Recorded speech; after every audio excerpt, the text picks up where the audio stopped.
آله وصحبه أجمعين. أما بعد فأعوذ بالله من الشيطان الرجيم. بسم الله الرحمن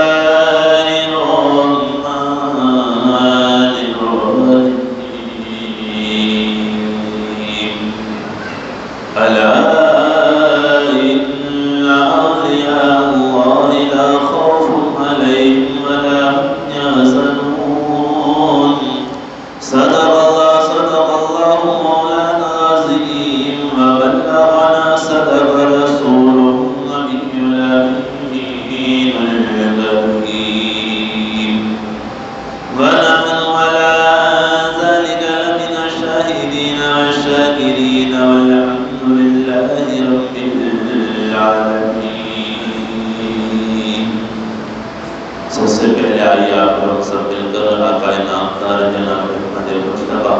محمد مصطفیٰ صلی اللہ علیہ وسلم کی بارگاہ شاہانہ میں جھوم کر درود پاک کا نذرانہ پیش کرا. اللہم صل علی سیدنا محمد وعلی آل سیدنا مولانا محمد یا رسول اللہ صلی اللہ علیہ وسلم. اللہ کے نبی صلی اللہ علیہ وسلم کا فرمان عالی شان ہے کہ کثرت کے ساتھ جو مجھ پر درود پاک پڑھتا ہے قیامت کے دن وہ مجھ سے سب سے زیادہ قریب ہوگا. درود پاک پڑھی. اللہم صل علی سیدنا محمد وعلی آل سیدنا مولانا محمد وعلی آل باللہ صلاۃ دائمۃ بدوام ملک اللہ صلی اللہ علیہ وسلم. قرآن پاک کی مشہور و معروف آیت مبارکہ تلاوت کی. الا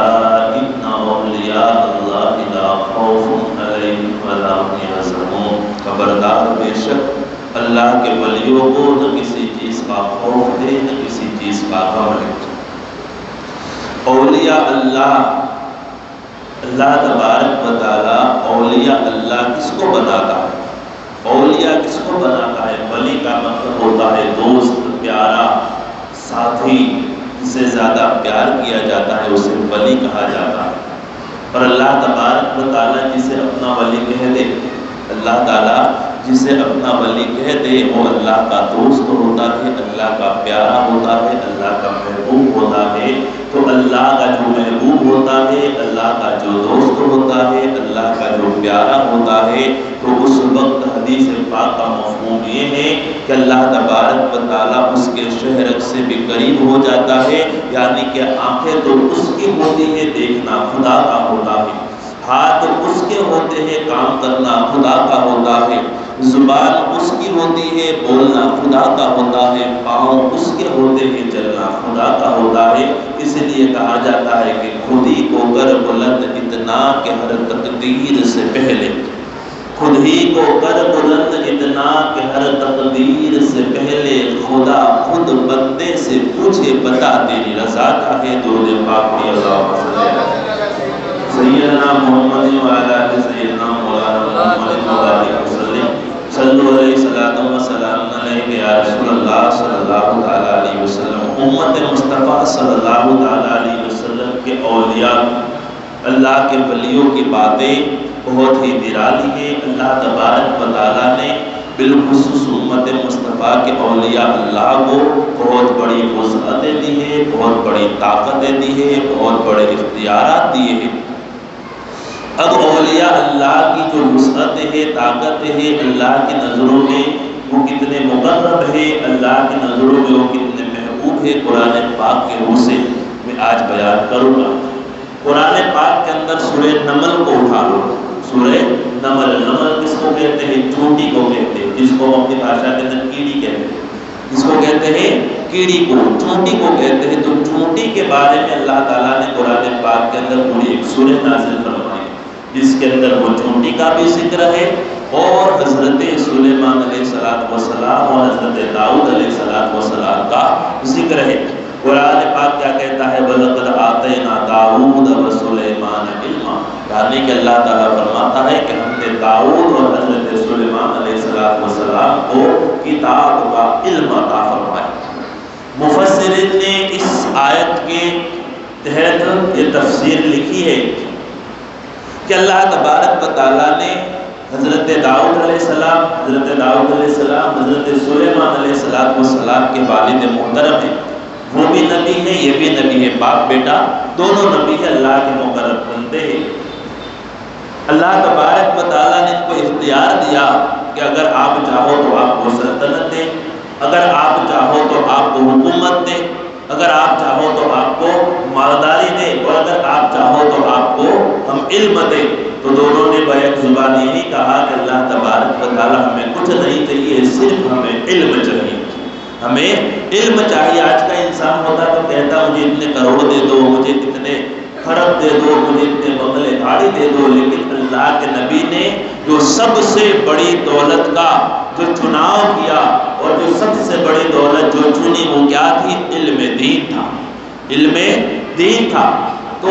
داؤد علیہ السلام پر اللہ تبارک و تعالیٰ نے زبور نازل فرمائی۔ اب زبور کا پورا علم دے دیا، جب علم دے دیا تو ساتھ ساتھ اللہ تعالیٰ نے مالداری بھی دے دی، حکومت بھی دے دی، سلطنت بھی دے دی، یہاں تک کہ سلیمان علیہ السلام جب منصب پر بیٹھے تو سلیمان علیہ السلام کو اللہ تبارک و تعالیٰ نے پوری دنیا کے اوپر حکومت دے دی، پوری دنیا کے اوپر حکومت دے دی۔ عرض کرنے لگے مولا ہم نے تو صرف علم مانگا تھا، تو اللہ تعالیٰ نے فرمایا کہ جو میرے پاس علم کا سوال کرتا ہے تو میں علم کے ساتھ ساتھ ہر طرح کی برتری، ہر طرح کی حکومت اور ہر طرح کی سلطنت بھی اس کو عطا کر دیتا ہوں۔ تو کہنے کا مطلب یہاں پر کیا ہوا کہ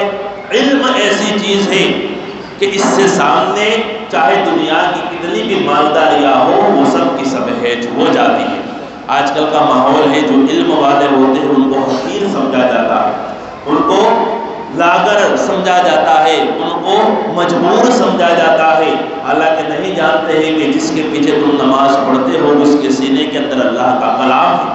اللہ کا کلام ہے۔ تو یہ جو کلام ہے اس سے بڑی کوئی مالداری دنیا کے اندر نہیں ہو سکتی۔ درود پاک پڑھیے، اللہم صلی علی سیدنا محمد وعلی آل سیدنا مولانا محمد وبارک وسلم، صلو علیہ الصلوۃ والسلام علیک یا رسول اللہ صلی اللہ تعالی علیہ وسلم۔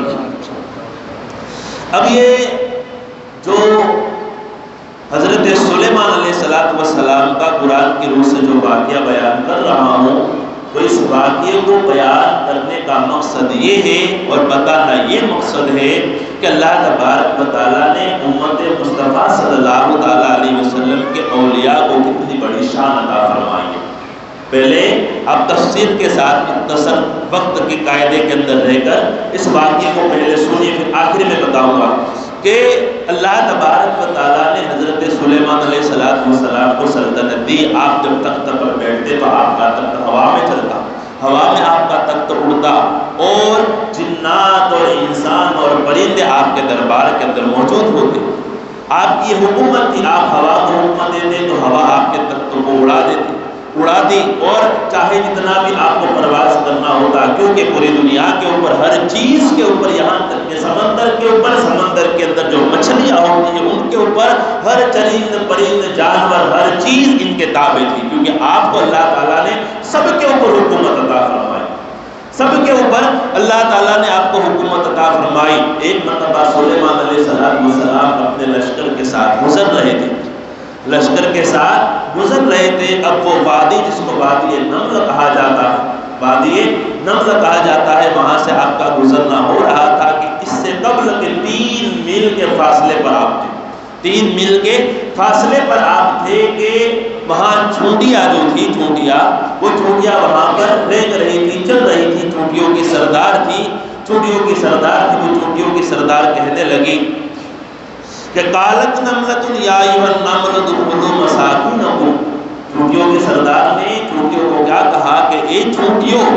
ادخلوا مساکنکم، یعنی کہ تم لوگ اپنے اپنے بلوں کے اندر داخل ہو جاؤ، تم لوگ اپنے بلوں کے اندر داخل ہو جاؤ، لا یہدمنکم سلیمان وجنودہ وہم لا یشعرون، یعنی کہ سلیمان علیہ السلام اور ان کا لشکر کہیں بے خبری میں تمہیں کچل نہ دے، بے خبری میں کہیں کچل نہ دے۔ اب یہاں پر چونٹی کی بات بتاؤں کہ چونٹی کیا ہوتی ہے؟ ایک ننھی سی جان ہوتی ہے، چھوٹی سی اللہ کی مخلوق ہوتی ہے، چھوٹی سی اللہ کی مخلوق ہوتی ہے، انسان یہاں پر کھڑا ہو، نیچے چونٹی چل رہی ہو تو بھی مشکل ہے کہ وہ چونٹی اس کو دکھ جائے۔ اب سلیمان علیہ السلام اس جگہ سے جہاں پر چونٹی کے کھڑے ہو کر اپنے قوم کو کہہ رہی ہے، تمام چونٹیوں کو کہہ رہی ہے کہ وہ چونٹیوں تم اپنے بلوں کے اندر داخل ہو جاؤ کہ سلیمان علیہ السلام کا لشکر آ رہا ہے، کہیں ایسا نہ ہو۔ قرآن پاک کیا کہتا ہے کہ بے خبری میں سلیمان علیہ السلام کی توجہ ادھر نہ ہو اور کہیں ایسا نہ ہو کہ تمہیں کچل دے۔ 3 میل کے فاصلے کے اوپر سلیمان علیہ السلام تھے، تو سلیمان علیہ السلام نے چونٹی کی اس آواز کو سن لیا، اور چونٹی کی آواز کو سننے کے بعد قرآن کیا کہتا ہے، فَتَبَسَّمَ ضَاحِكًا مِّن قَوْلِهَا، اور سلیمان علیہ السلام نے چونٹی کی بات کو سن کر تبسم فرمایا، آپ مسکرائے، آپ مسکرائے۔ اب چونٹی کی بات میں آپ کو بتاؤں کہ چونٹی ہوتی ہے جو ننھی سی جان ہوتی ہے، اس کے منہ کے اندر زبان نہیں ہوتی ہے۔ آپ پوچھیں گے کہ چونٹی بولتی کیسے ہے؟ علماء تفسیر نے لکھا ہے کہ چونٹی بولتی اس طرح سے ہے کہ بولنا اس کا کچھ نہیں ہوتا ہے۔ اللہ تبارک و تعالیٰ نے اس کے آنکھوں کے نیچے ایک چھوٹے چھوٹے 2 ریشے، بال کی طرح 2 ریشے دیے ہوتے ہیں۔ جب اسے کسی کو بات کرنی ہوتی ہے اپنے ہمسایوں سے تو وہ اپنے دونوں بالوں کو یوں رگڑتی ہے، اپنے دونوں بالوں کو اس طرح سے رگڑتی ہے، اور اس رگڑنے سے جو آواز آتی ہے تو اللہ تبارک و تعالیٰ اس آواز کو بات بنا کر اس کے ہمسایوں تک پہنچا دیتا ہے۔ اس کی آواز کو بات بنا کر اس کے ہمسایوں تک پہنچا دیتا ہے، اور جس سے مخاطب ہو رہی ہوتی ہے ان سب کو پتہ چل جاتا ہے کہ فلاں چونٹی ہمیں کیا کہتی ہے، چونٹی اس طرح سے بات کرتی ہے۔ تو جو بالوں کو جو رگڑا جاتا ہے اس سے کوئی بات نہیں بنتی، صرف ایک آواز نکلتی ہے، صرف ایک آواز نکلتی ہے۔ اب چونٹی نے اپنے ہمسائے چونٹیوں کو بولا تو چونٹیوں کو چلو سمجھ میں آتی ہے کہ ایک ساتھ میں ایک چونٹی کے اندر رہنے والی مخلوق ہے، تو ان لوگوں کو سمجھ میں آ گئی۔ لیکن 3 میل کے فاصلے پر حضرت سلیمان علیہ السلام آ رہے ہیں، اور آپ نے چونٹی کی اس آواز کو سن لیا اور بات کو سمجھ لیا، اور قرآن کہتا ہے، جیب سے بات نہیں کر رہا ہوں، قرآن کہتا ہے فَتَبَسَّمَ ضَاحِكًا مِّن قَوْلِهَا، اور سلیمان علیہ السلام نے اس کی بات کو سن کر تبسم فرمایا، آپ مسکرا دیے۔ کون سامنے کرام، اب یہ سلیمان علیہ السلام وہ نبی ہیں، سلیمان علیہ السلام وہ نبی ہے کہ یاد کرو معراج کے واقعے کو، جب آقا کریم صلی اللہ تعالیٰ علیہ وسلم کو اللہ کا بلاوا آیا کہ محبوب آپ میرے پاس آئیے، اللہ کے نبی نے سفر شروع کیا، مسجد حرام سے مسجد اقصیٰ تک گئے، تو مسجد اقصیٰ تک جب آقا صلی اللہ تعالیٰ علیہ وسلم پہنچے ہیں تو وہاں پر جو سب باندھ کر انبیاء کرام اقتدا مقتدی بننے کے لیے کھڑے ہیں، تو اس سب کے اندر یہی سلیمان علیہ السلام بھی ادب کے ساتھ کھڑے ہیں کہ نبی آخر الزمان آئے، امامت فرمائے اور میں ان کا مقتدی بن جاؤں۔ جب مقتدی کا یہ عالم ہے کہ 3 میل کے فاصلے سے چونٹی کی آواز کو سن لیتے ہیں، سمجھ لیتے ہیں، سن لیتے ہیں اور سمجھ لیتے ہیں، تو صدقے والے نبی کا، مقتدی بنے والے نبی کا یہ عالم ہے، تو نبی آقا کریم صلی اللہ تعالیٰ علیہ وسلم کا عالم کیا ہوگا، آپ کی سماعت کا عالم کیا ہوگا جب ان کے گدا بھر دیتے ہیں شاہان زمانہ کی جولی، محتاج کا جب یہ عالم ہے تو مختار کا عالم کیا ہوگا۔ درود پاک پڑھی، اللہم صلی اللہ سیدنا محمد وعلی آلہ سیدنا مولانا محمد وبارک وسلم، صلاۃ و سلام علیک یا رسول اللہ صلی اللہ تعالیٰ علیہ وسلم۔ تو یہ تھا ذکر چونٹی کا۔ اب یہ چونٹی کوئی عام چونٹی نہیں تھی، مفسرین کرام نے لکھا ہے کہ یہ چونٹی ہے، اللہ تبارک و تعالیٰ نے چونٹی کو یہ سبقت عطا فرمائی، اور یہ چونٹی جو تھی، جو چونٹیوں کی سردار تھی، مفسرین کرام نے لکھا کہ یہ چونٹی جو تھی وہ لنگڑی تھی، اس کا ایک پاؤں نہ تھا، لیکن اس نے سلیمان علیہ السلام کے بارے میں یہ کہا کہ کہیں بے خبری میں کہیں ایسا نہ ہو کہ تب، کیونکہ نبی ہوتا ہے وہ رحمت بن کر آتا ہے، رحمت لے کر آتا ہے، کبھی کسی کے اوپر ظلم نہیں کرتا ہے۔ چونٹی کو بھی معلوم تھا، تو چونٹی نے احتیاطی الفاظ کیا کہے تھے کہ کہیں ایسا نہ ہو کہ آپ کا دھیان ادھر نہ جائے اور کہیں ہم کچلے جائے۔ اللہ تبارک و تعالیٰ کو چونٹی کی یہ بات بہت پسند آئی، تو وہ چونٹی جو کہ سردار تو تھی، لیکن اللہ تبارک و تعالیٰ نے قیامت تک کے لیے جتنی بھی چوٹیاں آنے والی تھی ان سب چوٹیوں کے سردار اسی چوٹی کو بنا دیا، اسی چوٹی کو ان چوٹیوں کے سردار بنا دیا۔ اور سامنے کرام جو نبی کی شان میں اچھے الفاظ کہہ دے، اللہ تبارک و تعالیٰ اس کے نام سے قرآن کے اندر سورہ بھی نازل فرما دے اور قیامت تک اس کو چوٹیوں کے سردار بنا دے۔ تو جو محبوب پاک صلی اللہ تعالیٰ علیہ وسلم سے جو دنیا کے اندر محبت کرے، اندازہ لگاؤ قبر کے اندر آقا تشریف لائیں گے، اور عقیدہ یہ ہے کہ جب آقا تشریف لائیں گے تو جتنی بھی ظلمتیں ہوگی، جتنی بھی تاریکیاں ہوگی، ایک تبسم فرمائیں گے، تمام تاریکیاں اور تمام ظلمتیں ختم ہو جائے گی، اور آقا صلی اللہ تعالیٰ علیہ وسلم کے مسکرا دینے سے منکر نکیر کے سوالات بھی آسان ہو جائیں گے، اور عاشق ہوں گے وہ یہ کہیں گے ھذا محمد رسول اللہ صلی اللہ تعالیٰ علیہ وسلم۔ جب اتنا کہہ دیا تو قبر بھی سدھر گئی، آخرت بھی سدھر گئی۔ درود پاک پڑھیے اللہم سیدنا محمد وعلی آلہ سیدنا مولانا محمد وبارک وسلم صلی اللہ علیہ وسلم علیہ یا رسول اللہ صلی اللہ تعالیٰ علیہ وسلم۔ سلیمان علیہ السلام کا دربار لگتا تھا فجر کی نماز کے بعد سے لے کر زوال تک آپ کا دربار لگتا تھا، اور جب آپ کا دربار لگتا تھا تو آپ کے جتنے بھی مشیر ہوتے، آپ کے جتنے بھی وزیر ہوتے، جتنے بھی جنگجو ہوتے، جو درباری جن کو کہا جاتا ہے، چاہے وہ انسان ہو، چاہے جن ہو، چاہے پرندے ہو، وہ سب کے سب وہاں پر موجود ہونے چاہیے۔ یہ سلیمان علیہ السلام کا منشا، سب کو حاضر رکھتے دربار میں، جس کی بھی پھر فریاد آتی تو اس درباری کی فریاد کو سنتے، سب کچھ ہوتا۔ ایک مرتبہ سلیمان علیہ السلام کا دربار لگا، یہ واقعہ میں اپنی جیب سے نہیں بلکہ یہ قرآن پاک سے لگا۔ سلیمان علیہ السلام کا دربار لگا تو سلیمان علیہ السلام نے اپنی نظر دوڑائی تو انسانوں کو بھی پایا، اپنے وزیروں کو بھی پایا، جنوں کو بھی پایا، یا پرندوں کو بھی پایا، لیکن پرندوں کے اندر سے ایک پرندہ وہ تھا جس کا قرآن کے اندر ہدہد نام کا ذکر ہے، جس کا ذکر قرآن میں ہدہد نام کا ذکر ہے۔ تو وہ ہدہد اس وقت دربار کے اندر موجود نہ تھا، دربار کے اندر ہدہد موجود نہ تھا، تو سلیمان علیہ السلام کو جلال آ گیا، سلیمان علیہ السلام کو جلال آ گیا۔ سلیمان علیہ السلام کیا فرماتے ہیں؟ اللہ تعالیٰ اس کا ذکر یہ فرماتا ہے وَتَفَقَّدَ الطَّيْرَ فَقَالَ مَا لِيَ لَا أَرَى الْهُدْهُدَ أَمْ كَانَ مِنَ الْغَائِبِينَ، یعنی کہ پرندوں کے اندر سے ہدہد کو کیا ہو گیا کہ وہ اس وقت دربار کے اندر حاضر نہیں ہے، آپ کو جلال آ گیا، تو آپ نے کیا فرمایا؟ لَأُعَذِّبَنَّهُ عَذَابًا شَدِيدًا أَوْ لَأَذْبَحَنَّهُ أَوْ لَيَأْتِيَنَّ بِسُلْطَانٍ مُبِينٍ، یعنی کہ یا تو میں اس کو عذاب دوں گا، سخت سزا دوں گا، یا تو میں اس کو ذبح کر دوں گا، یا تو وہ کوئی اچھی خبر لے کر آئے۔ اچھی خبر اگر وہ نہ لایا تو میں اس کو یا تو ذبح کر دوں گا، یا تو میں سخت ترین اس کو سزا دوں گا۔ کون سامنے کرام سلیمان علیہ السلام نے اپنا فرمان جاری کر دیا، حالانکہ یہ ہدہد سلیمان علیہ السلام کا بہت ہی پیارا پرندہ تھا، بہت ہی لاڈلا پرندہ تھا، ہمیشہ سلیمان علیہ السلام کے پاس رہتا تھا، قریب رہتا تھا، سلیمان علیہ السلام سے بہت پیار کیا کرتے، لیکن اس وقت حاصل نہ ہوا تو آپ کو جلال آ گیا، اور آپ نے تین باتیں ارشاد فرمائی کہ میں یا تو اس کو سخت ترین سزا دوں گا، یا تو اس کو ذبح کر دوں گا، یا تو ان دونوں سے بچنے کے لیے یا تو ایک اچھی کوئی خبر لے کر آئے تو پھر اس کا چھٹکارا ہو سکتا ہے۔ اب کس سال مختصر کے ہدہد اس وقت ملک سبا گیا ہوا تھا، اب کس طرح سے اس کو وہاں جانے کا موقع ملا، جب سلیمان علیہ السلام کا مکمل تاریخ کی ذکر کریں گے اس وقت بتائیں گے، لیکن یہاں پر وقت کی قلت کے ساتھ مختصر اختصار کے ساتھ کہ ہدہد کو پتا چلا کہ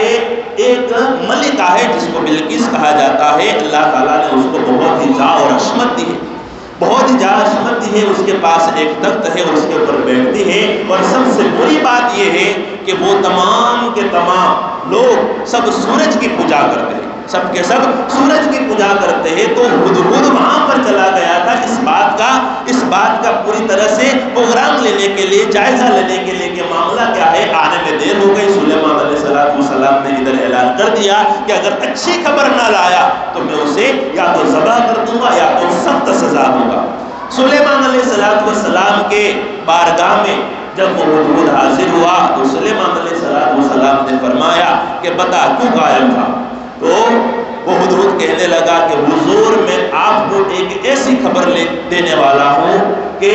میں جانتا ہوں کہ آپ کے علم میں وہ نہیں ہوگی، آپ کے علم کے اندر وہ نہیں ہوگی، لیکن جب آپ میری وہ خبر سنیں گے تو آپ مجھ سے راضی ہو جائیں گے، آپ مجھے معاف کر دیں گے۔ سلیمان علیہ السلام نے فرمایا کہ بتا کیا ہے؟ تو ہدہد نے پورا واقعہ بیان کیا کہ یمن کے اندر ملک سبا ہے، وہاں پر ایک عورت ہے جو حاکم ہے اور اس کا بہت بڑا، اس کی بہت بڑی جاہ اور حشمت ہے، اس کو اللہ تعالیٰ نے بہت کچھ عطا فرمایا ہے۔ اب بلقیس کے بارے میں بتایا جاتا ہے کہ 1100 اس کے وزیر تھے اور ہر وزیر کے نیچے ایک ایک لشکر تھا اور ہتھیاروں کی بھی کوئی کمی نہیں تھی، سب لڑاکو انسان تھے۔ اور بلقیس جس تخت کے اوپر بیٹھتی تھی وہ 80 گز لمبا تھا، 40 گز چوڑا تھا اور سونے اور جواہرات سے جڑا ہوا تھا، ٹنوں کے اندر اس کا وزن تھا۔ اور وہ بلقیس اس تخت کو 7 دروازوں کے اندر مکمل رکھتی تھی، بند رکھتی تھی تو اس طرح سے اپنے تخت کی وہ حفاظت کرتی، جب دربار لگتا تو وہ تخت کے اوپر وہ بیٹھتی۔ تو ہدہد نے یہ پورا ماجرا بیان کر دیا تو سلیمان علیہ السلام نے فرمایا کہ اگر تیری یہ بات سچی ہے اور تو اپنی بات کے اندر سچا ہے تو ہم اس کو دیکھ لیں گے کہ تو سچ بول رہا ہے کہ جھوٹ بول رہا ہے۔ قرآن کہتا ہے قال سننظر صدقت ام کنت من الکاذبین، تو سچ بول رہا ہے یا جھوٹ بول رہا ہے۔ سلیمان علیہ السلام نے ایک خط لکھ دیا اور خط کا مضمون مختصر یہ تھا کہ میں سلیمان بن داؤد، میں اللہ کا نبی ہوں، اللہ تعالیٰ نے مجھے بادشاہ بھی بنایا ہے، میں تجھے دعوت دیتا ہوں کہ فوراً میرا خط ملتے ہی میرے پاس چلی آ، اگر تو میرے تابع نہ ہوئی تو میں تجھے قتل غارت کر دوں گا اور ذلیل کر کے نکال دوں گا، کیونکہ تیرے پاس جاؤ حشمت ہے، اس سے ہم کو کوئی اعتراض نہیں ہے، لیکن تو اللہ کے علاوہ اگر کسی کو پوچھے گی تو میں تیرے ساتھ جنگ کروں گا۔ اب ہدہد کے ساتھ یہ خط بھیج دیا۔ سلیمان علیہ السلام نے فرمایا کہ جا کر اس کی گود میں یہ خط ڈال دینا اور ادھر ادھر رہ کر اس کی بات کو سننا کہ وہ کیا کہتی ہے۔ اس سال مختصر کہ ہدہد گیا، بلقیس اپنے مشیروں کے ساتھ مشورے کر رہی تھی، اسی اثناء کے اندر اس کی گود کے اندر خط ڈال دیا۔ بلقیس نے جیسے خط پڑھا تو اس کے اندر روب و دبدبا طاری ہو گیا، وہ ڈر گئی اور ڈرنے کے بعد اپنے مشیروں سے کہنے لگی، سرداروں سے کہنے لگی کہ بتاؤ کیا کرنا چاہیے؟ حضرت سلیمان علیہ السلام کی طرف سے خط آیا ہے اور وہ کہہ رہے کہ اسلام میں داخل ہو جا ورنہ ہم تجھے تباہ کر دیں گے۔ تو اس کے سردار اور مشیر لوگ کہنے لگے کہ ہمارے پاس بہت سارے جنگ کے آلات ہیں، ہم بہت طاقتور ہیں، ہم ان کے ساتھ لڑ سکتے ہیں۔ تو بلقیس کہنے لگی کہ لڑائیاں جب ہوتی ہے تو گاؤں اور شہر ختم ہو جاتے ہیں، لوگوں کی جانیں چلی جاتی ہے، بہتر یہ ہے کہ پہلے ان کو دیکھا جائے۔ تو بلقیس نے تدبیر سوچی کہ اگر وہ بادشاہ ہے اور دولت کا لالچ رکھتے ہیں تو ان کے پاس قیمتی خزانے بیچتی ہوں۔ تو اس وقت مختلف روایت کے مطابق بلقیس نے 500 سواریاں اور 500 سواریوں کے اوپر 500 باندیا اور 500 غلام الگ، اور ان سب کو آراستہ اور پیراستہ کر کے سونے اور جواہرات کو لاد کر ان 1000 سواریوں کے ساتھ حضرت سلیمان علیہ السلام کے پاس بھیج دیے۔ حضور نے پہلے آ کر بتا دیا کہ حضور ایسی بات ہے اس سال مختصر کہ وہ جو قافلہ جب وہاں پر پہنچا تو سلیمان علیہ السلام جلال میں آ گئے۔ کیا تم یہ سوچ رہے کہ تم لوگ یہ سوچتے ہو کہ میں تمہارے مال اور دولت کو دے کر تمہاری باتوں میں آ جاؤں گا؟ نہیں نہیں، تمہارے پاس جو ہے اللہ کا عطا کیا اس سے بھی زیادہ میرے پاس ہے، اس سے بھی زیادہ میرے پاس ہے۔ میری تو یہی مرضی ہے کہ یا تو میرے تابع ہو کر تم لوگ یہاں پر آ جاؤ، اسلام کے اندر داخل ہو جاؤ، یا تو میرے ساتھ جنگ لڑنے کے لیے تیار ہو جاؤ، اور جب تمہارے ساتھ میری جنگ ہوگی تو میں ذلیل کر کر تمہاری زمینوں سے تم کو نکال دوں گا۔ سلیمان علیہ السلام کی جب یہ بات سنی تو اس کے جتنے بھی وہ تھے جو وہاں پر تحفے تحائف لے کر آئے تو وہ سب کے سب واپس چلے گئے۔ اب بلقیس نے بھی سوچا کہ اب ان کے اپنے آپ کو ان کے حوالے کرنے کے علاوہ کوئی راستہ نہیں بچا، کیونکہ سلیمان علیہ السلام کی تحریر پڑی تھی، ایسے اس کے دل کے اندر یہ خوف اور روب و دبدبا طاری ہو گیا تھا کہ اب سلیمان علیہ السلام سے جتنا بہت مشکل ہے۔ تو بلقیس وہاں سے نکل گئی، 1000 دن کی مسافت تھی وہاں سے آنے میں۔ وہ اپنے پورے لشکر کے ساتھ سلیمان علیہ السلام کی بارگاہ میں حاضر ہوئی۔ جب حاضر ہوئی کچھ ہی فرسنگ دور تھی، اتنی دور تھی کہ 1 گھنٹے گھنٹے یا 2 گھنٹے کے اندر اندازے کے اندر 1 گھنٹے یا 2 گھنٹے کے اندر وہ سلیمان علیہ السلام کے دربار تک پہنچ جائے، اتنی ہی دور تھی کہ سلیمان علیہ السلام نے اپنے درباریوں سے مخاطب ہو کر کہا کہ قال یا ایھا الملأ ایکم یاتینی بعرشھا قبل ان یاتونی مسلمین، یعنی کہ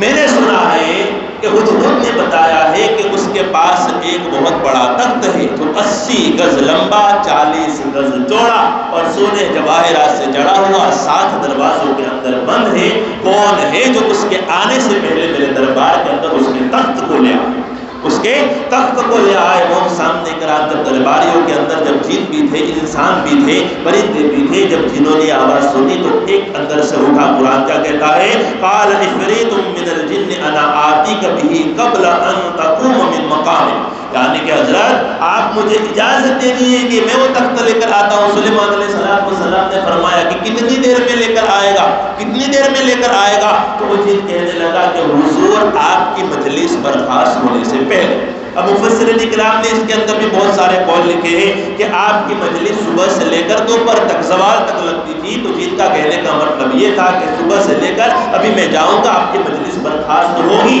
اس وقت تک لے آؤں گا، یا یہ بھی کہنے کا مطلب ہے کہ آپ اپنے تخت کے اوپر بیٹھے، آپ اپنے تخت سے کھڑے ہو کر بیٹھ جائے، اتنی دیر کے اندر ہی میں لے آؤں گا۔ تو الغرض جب جن نے یہ کہا کہ میں آپ کی مجلس برخاست ہونے سے پہلے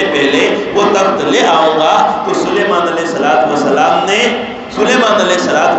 ارشاد فرمایا کہ مجھے تو اس سے بھی پہلے چاہیے۔ آپ نے کیا فرمایا؟ مجھے تو اس سے بھی پہلے چاہیے۔ آپ نے پھر فرمایا کہ کوئی ہے جو اس سے بھی پہلے وہ تخت لے کر آ جائے۔ موجود سامنے کرام تو اس دربار کے اندر سے ایک انسانوں میں سے ایک انسان اٹھا، قرآن پاک اس کا ذکر فرماتا ہے، قال الذی عنده علم من الکتاب انا آتیک بہ قبل ان یرتد طرفک فلما رآہ مستقرا عنده قال ھذا من فضل ربی، یعنی کہ ایک انسان اٹھا ہے۔ علماء تفسیر نے لکھا کہ وہ انسان سلیمان علیہ السلام کی امت کے اندر بھی تھا، اور وہ انسان سلیمان علیہ السلام کا خالہ زاد بھی تھا، یعنی کہ آپ کی خالہ کا بیٹا بھی تھا، اور ان کا نام علماء مفسرین نے عاصم بن برخیہ بتایا، جو سلیمان علیہ السلام کے درباریوں کے اندر اور سلیمان علیہ السلام کی امت کے آپ ولی تھے۔ اور ان کے علم کے بارے میں کیا بتایا ہے؟ عنده علم من الکتاب، یعنی کہ جو زبور سلیمان علیہ السلام کو اللہ تعالیٰ نے عطا فرمائی، یعنی کہ داؤد علیہ السلام کو عطا فرمائی، لیکن وہی زبور چلی سلیمان علیہ السلام کے پاس، تو الغرض تو اس کتاب میں سے کچھ علم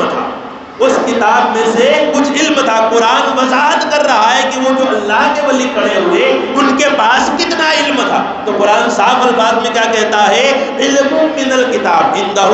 علم من الکتاب، یعنی کہ قرآن میں سے کچھ علم تھا، پورا علم نہیں تھا۔ قرآن صاف کہتا ہے کہ عنده علم من الکتاب، تو ان کے پاس جو کتاب کے اندر سے کچھ علم تھا، تو اس علم والے اللہ کے ولی نے کیا دعویٰ کر دیا؟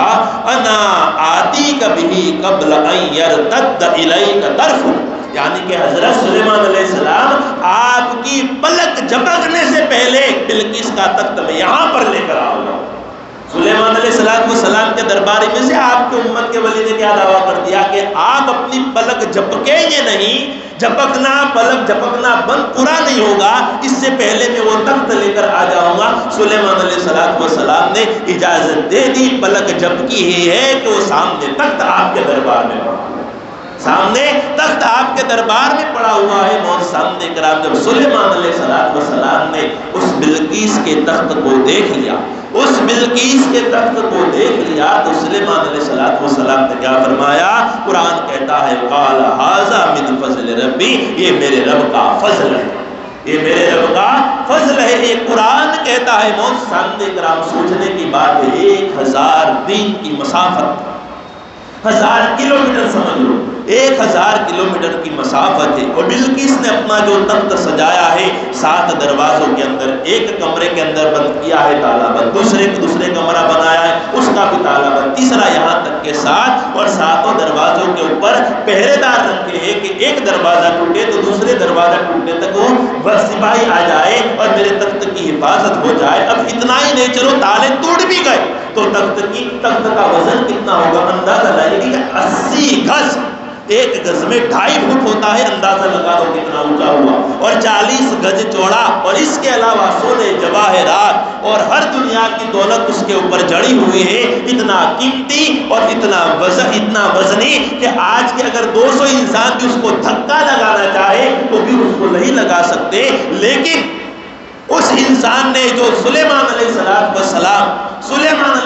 السلام کی امت کا ولی تھا، آصف بن برقیہ، حضرت آصف بن برقیہ، کہ ان کے پاس کتاب میں سے کچھ علم تھا، اور وہ کتاب جو داؤد علیہ السلام پر نازل ہوئی تھی، وہ کتاب نہیں جو ہمارے آقا کے اوپر نازل ہوئی۔ قرآن کا علم نہیں تھا بلکہ زبور کا علم تھا، اور پورا نہیں بلکہ تھوڑا سا علم تھا۔ یہاں پر ان باتوں کے اوپر غور کرنا کہ اس کے بعد کیا بیان کروں گا، غوث اعظم کی شان بیان کرنا چاہتا ہوں، امت محمدی کے ولیوں کی شان بیان کرنا چاہتا ہوں کہ ان کے پاس، ان کے نبی کے پاس جو کتاب آئی اس کے اندر سے کچھ علم تھا۔ یہ قرآن کہتا ہے صاحب الفاظ میں اندہ علم من الکتاب، یعنی کتاب میں سے کچھ علم تھا، اور ان کی سماعت کا، ان کی طاقت کا یہ عالم ہے کہ وہ دعویٰ کر دیتے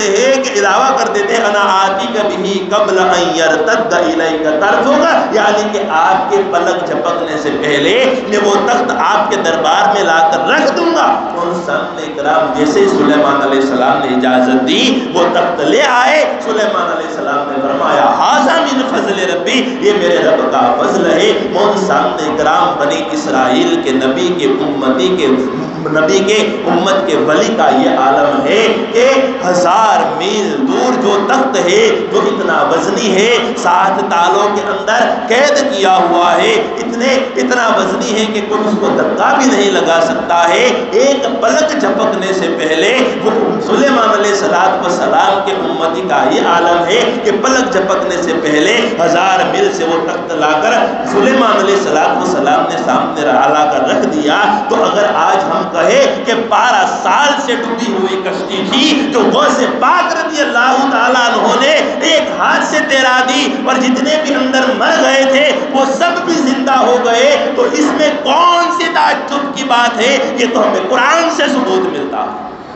اگر غوث پاک رضی اللہ تعالیٰ عنہ ایک وقت میں اگر 1000 انسان کے وہاں دعوت کھانے کے لیے چلے جائے تو یہ کون سی بڑی بات ہے؟ یہ بھی قرآن پاک سے ثبوت ملتا ہے۔ سلیمان علیہ السلام کے امت کے ولی کا یہ عالم ہے، تو اندازہ لگاؤ جو سلیمان علیہ السلام کو بادشاہت، سلطنت، وجاہت، عہدہ، وقار سب کچھ ملا ہے، ہمارے آقا صلی اللہ تعالیٰ علیہ وسلم کے صدقے میں ملا ہے، تو صدقے والے نبی کے امتی کا یہ عالم ہے کہ 1000 میل کی دوری سے اتنا وزنی تخت سلیمان علیہ السلام کے سامنے لا کر رکھ دیتا ہے، تو نبی پاک صلی اللہ تعالیٰ علیہ وسلم کے امت کے ولی کا کیا عالم ہوگا؟ اور امت کے ولی کا عالم یہ ہوگا، اندازہ یہ لگاؤ کہ ایسا بھی نہیں کہ غوث پاک ہو، خواجہ غریب نواز ہو، جتنے بھی اولیاء کرام ہو ان کے پاس صرف قرآن میں سے کچھ علم ہے، نہیں، بلکہ اللہ نے ان کو جتنا ظرف دیا